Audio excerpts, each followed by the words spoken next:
सोचिए जरा, हर रोज खरबों डॉलर का सामान समंदर के रास्ते दुनिया भर में भेजा जाता है। और इस पूरे ग्लोबल ट्रेड को जो एक चीज मुमकिन बनाती है वो है समुद्री बीमा। ये एक ऐसा अदृश्य ढांचा है जो इस सबको एक साथ मजबूती से जोड़े रखता है। लेकिन ये सब काम कैसे करता है?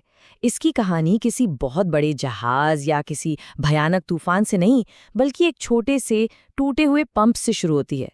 तो चलिए इस दिलचस्प कहानी की परतों को खोलते हैं। तो हमारी कहानी हमें ले चलती है इंचमारी नाम के एक जहाज पर।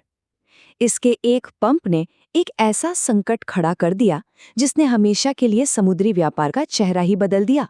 बात है साल 1887 की और जहाज था इंचमारी। इसकी बॉयलर में पानी भरने वाला एक छोटा सा पंप अचानक ही खराब हो गया। सुनने में तो ये एक मामूली सी घटना लगती है ना? और यहीं पर बात दिलचस्प हो जाती है।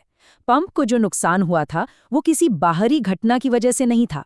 ना कोई तूफान आया था, ना जहाज किसी से टकराया था, और ना ही ये कोई सामान्य टूट-फूट का मामला था। जब ये मामला अदालत पहुंचा तो फैसला काफी चौंकाने वाला था।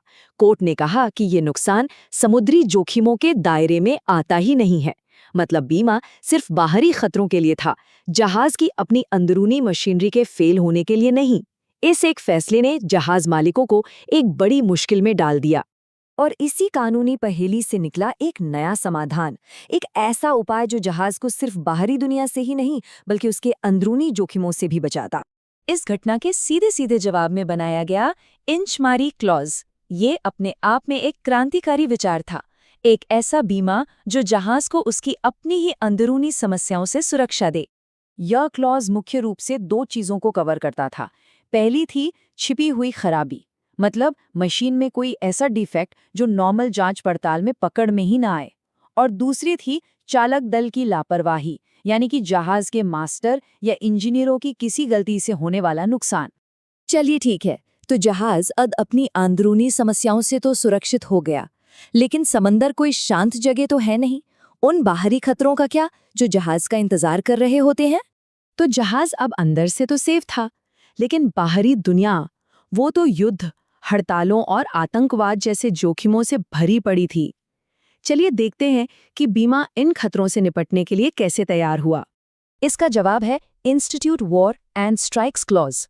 ये दस्तावेज खास तौर पर उन जोखिमों को कवर करने के लिए बनाया गया है जो जहाज के कंट्रोल से पूरी तरह बाहर हैं।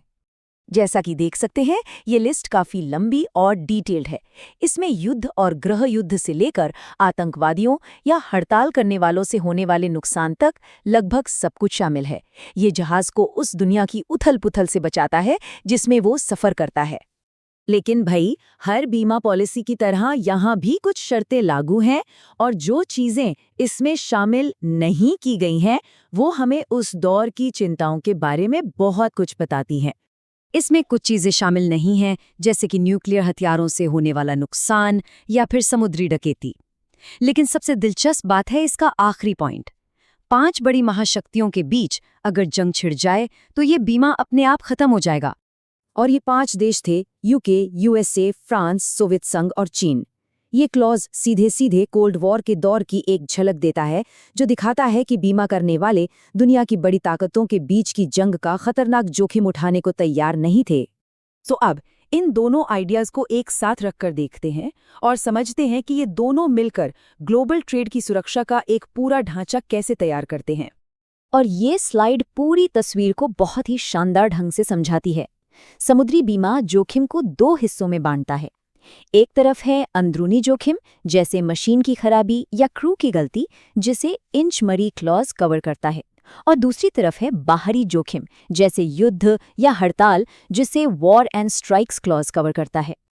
ये सोचना भी कितना हैरत अंगेज है कि एक सदी से भी पहले एक टूटे हुए पंप से निकली कानूनी भाषा आज भी मॉडर्न ग्लोबल कॉमर्स की रीढ़ की हड्डी है। और ये हमें एक आखिरी सवाल पर लाकर छोड़ देता है। जिस तरह 19वीं सदी की एक मशीन की खराबी ने बीमा को बदल दिया, उसी तरह 21वीं सदी के नए खतरे जैसे साइबर अटैक, ड्रोन वॉर और क्लाइमेट चेंज आने वाले समय में बीमा को कैसे बदलेंगे? ये एक ऐसा सवाल है जिसका जवाब हमें भविष्य में ही मिलेगा।